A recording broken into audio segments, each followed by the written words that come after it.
Welcome to Unlocking Lake County with Dick Barr, where Dick unlocks your doors to everything happening in the community and tells you how you can use that to your real estate advantage.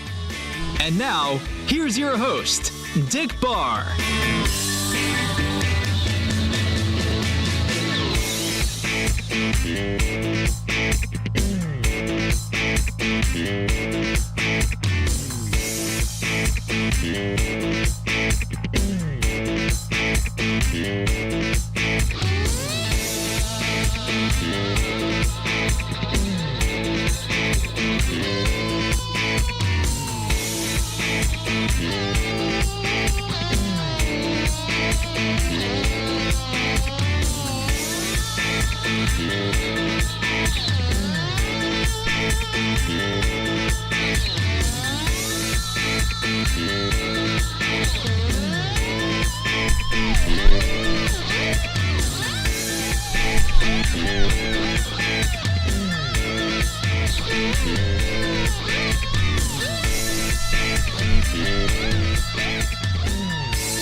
Welcome back, Northwest Lake County. This is Dick Barr, your host of Unlocking Lake County, here with my beautiful co-host, Christin Kaufman. Say hello. Hello, everybody. Welcome back. And back in the studio is your favorite mortgage guy, Sly Marinca, the Sly Marinca team at Cross Country Mortgage. Say hello, Sly. Hello, everybody. And what a week it's been. Thank you guys so much for joining me. What I think is the best real estate-themed show on the radio station right now between 12 and 2 p.m. every Wednesday. That's right. I happen to agree. Absolutely. And boy, the awareness is starting to expand. People are kind of contacting me all the time saying, "Hey, thanks for talking about this. Hey, when Sly talked about this, I loved it. I'm going to do that." And when Christin said this, it's like, wow.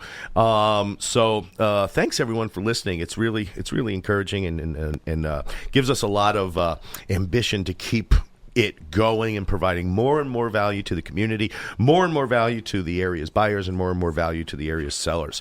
So we have a big show today. We're going to talk about two very specific things. And as the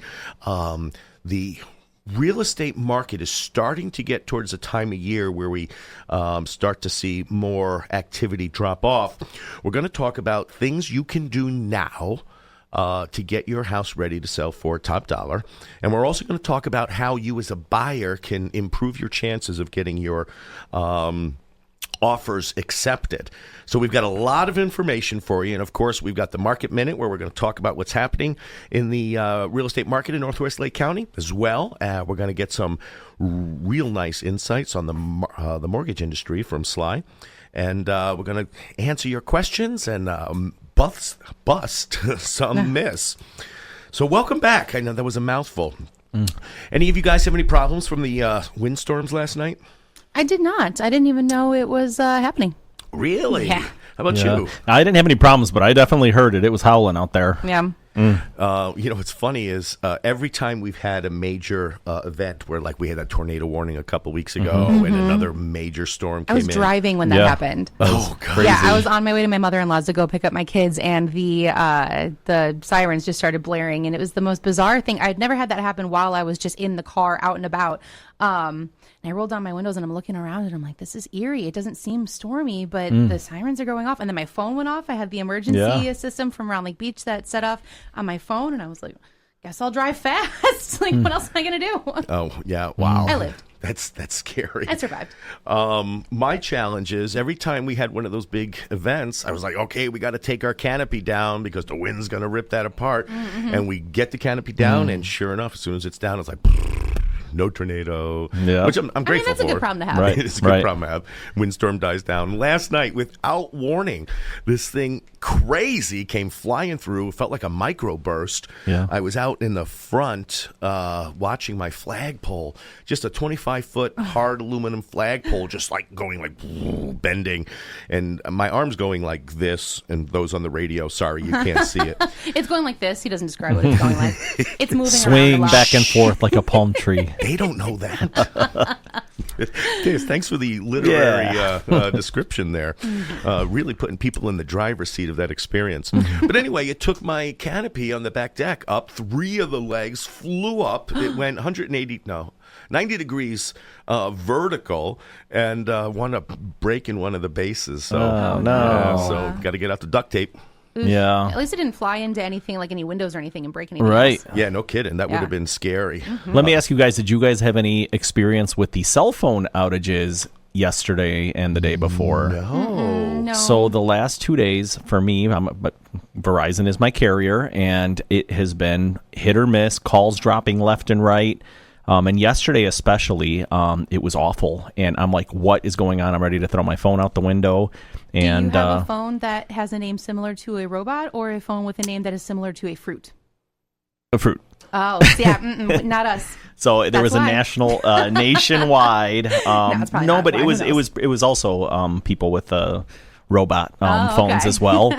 So yeah, it was AT&T and Verizon customers reporting nationwide outages yesterday. So it really impacted my day and dropped calls like crazy, missed calls like crazy, voicemails showing up 8 hours later. Like it was awful. Wow. So I don't know if you noticed it or not, but No. I didn't know my phone. it was a ringing all thing. day. Okay, well. So did they say what the cause of it was? I heard it was possible ransomware attack. It hasn't been obviously officially made that, but I know lots of people, including my employees. I mean, my employees were trying to call me. I was trying to call them. Nobody could get a hold of each other. Texting worked, no problem. So At we ended least. up just using texting. But Sure. The phone carriers must not have listened to last week's episode on how to avoid getting scammed. yeah, right? I don't know. It sounds kind of like a fishy excuse for falling asleep during the workday. Yeah, right? No. Just kidding. So ransomware, boy, that's been getting bigger and creating more and more havoc, as especially this year. Well, I think started last year when it hit one of the major lenders. Yeah. That affected one of my sales, yeah. That's right. Yeah. Oh, With the title companies. Yeah. Yeah. Yep. Remember Right. that? Yeah. Both two big title companies had Yeah, that. I had a whole right. deal fall apart because of it. Yeah, that's right. Yeah, it was led to a weird circumstantial layer of events with that one. Yeah, because the dates had gotten pushed off, and then there was some travel plans that came into play, and the whole thing And then kind there of was just a ended up. major thaw Yeah. that wound up creating a swimming pool situation in the Yeah. basement. Right, Oh my gosh, right. yeah, that was a crazy week. Yeah, that was weird. And you're right, Sly. There was two major title companies that went down because of it, and they're not being neither of them have said specifically whether they've settled, paid the ransom. Right. But I kind of believe they did. Oh, I'm sure they did. I mean, what is this alternative? Is just to stay down until somebody figures it out. And for these large multi-billion-dollar companies, that costs a lot of money. How many deals were on hold because of it? Yeah, and from what I'm reading and what we're seeing, it's only going to get worse with AI. Oh no! Because these hackers and people that are doing these things maliciously are finding that they can use AI to help them hone their skills and make it even more, Oh my goodness!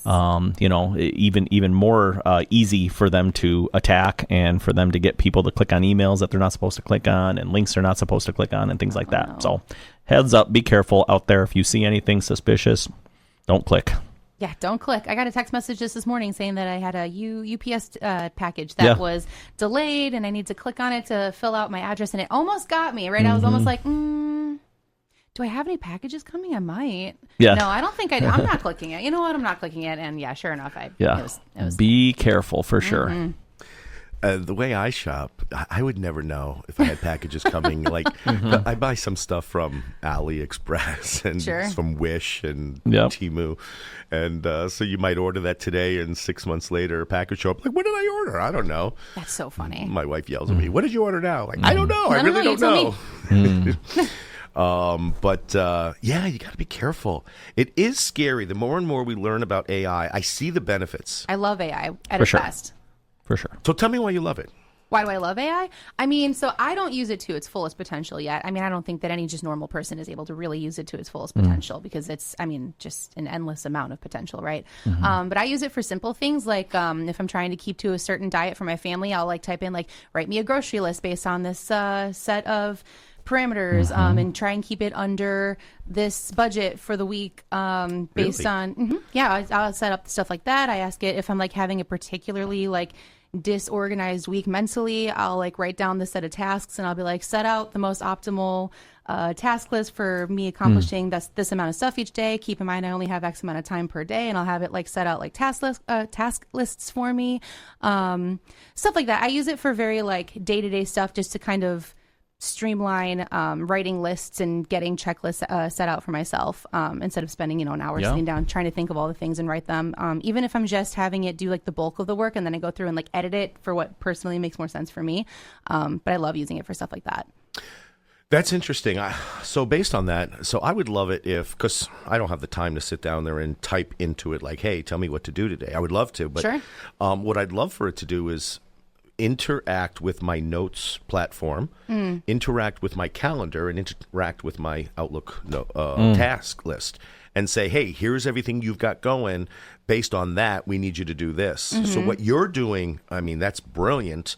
I just don't have the wherewithal to sit there and talk to it. Just like, 'cause I feel like I'm telling it what to tell me what to do. I'd rather it look to see, hey, you got a busy week coming up. Get off TikTok. And I think that's coming. I think that's on its way. You could already see it with, especially with some of the social media platforms that are now integrating AI into into searches and things like that. And I think it's coming. The thing that I love it for is content creation. Yeah. I mean, you could say, type me an article about this topic, and it will blow your mind how accurate and how. For websites, whether it's articles, whether it's for social media posts. I mean, it's, it takes all the work out.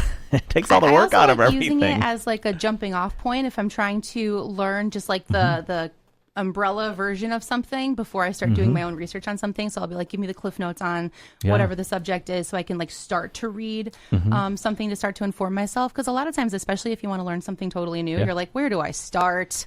I don't know. You Google something and you're not sure where you can start. But like AI kind of does all of that work for you of like searching and then finding some of that information. Of course, you still have to do your own research. And I know a lot of people like to use it for social media posts and content creation. I'm pretty wordy, if you couldn't tell. So I do like writing a lot. I know, mind-blowing, right? So I do like writing a lot of my own stuff. But it is still useful for stuff like that, especially if you're like just kind of at a roadblock where you're like, I know like the idea of what I want to say. I just don't know like the actual words of what I want to say. And you type in a prompt like that, and at the very least you read through it and just go, not that, add this, boom, done. One last tip that I use it for is occasionally I will be replying to an email in a maybe a terse or not so professional, passive aggressive, kind of irritated, maybe with an attorney or with a real estate agent or with a title company or even a client. I will literally take my email and I will put it in AI and I will say, make this email sound nice. And they will change the words and make it sound like it's coming from an angel. So, really? Oh, yeah. Yeah, or you can ask it to make something sound more professional. Make it sound more legal. We've used that before where, it'll change your whole words and it'll put words in there that you've probably never used before. And see, that's my concern. And that's what I've started to notice. Like, so I was using it. We used it to kind of come up with some listing descriptions, remarks. The best. Well, it was like in the very beginning when it was still novel, it was like, oh, this is cool, this is coming up with some great words. And then I would consult Chat GPT to, like, if I'm going to send a text message to my team members, I'd be like, okay, chat, help me write a text message to inspire and encourage the teammates to kind of get going and start working on their sphere or work on their marketing or work on their database. And then it would just start to sound so chat. Yeah, like totally. Like, hey, rock stars, good morning. Hope you had a fantastic Wednesday night at 7 p.m. But now it's time to get going and really rile those cages. And it's like, okay, I don't talk like that. Right. And you're so funny, Dick, watching you work, because I've watched you use ChatGPT a lot, especially when I was, training with you really closely. And you're wordy like me, if you didn't know. I don't know what you're talking about. See, sometimes someone might think that I'm wordy, but if they really start to evaluate and think about where I'm coming from the concept of the phrases and the... sorry, go ahead. No, you're fine. You're so funny. But watching you do that is funny, because I think that you spend just as much time perfecting a prompt for ChatGPT I could have wrote it myself. as you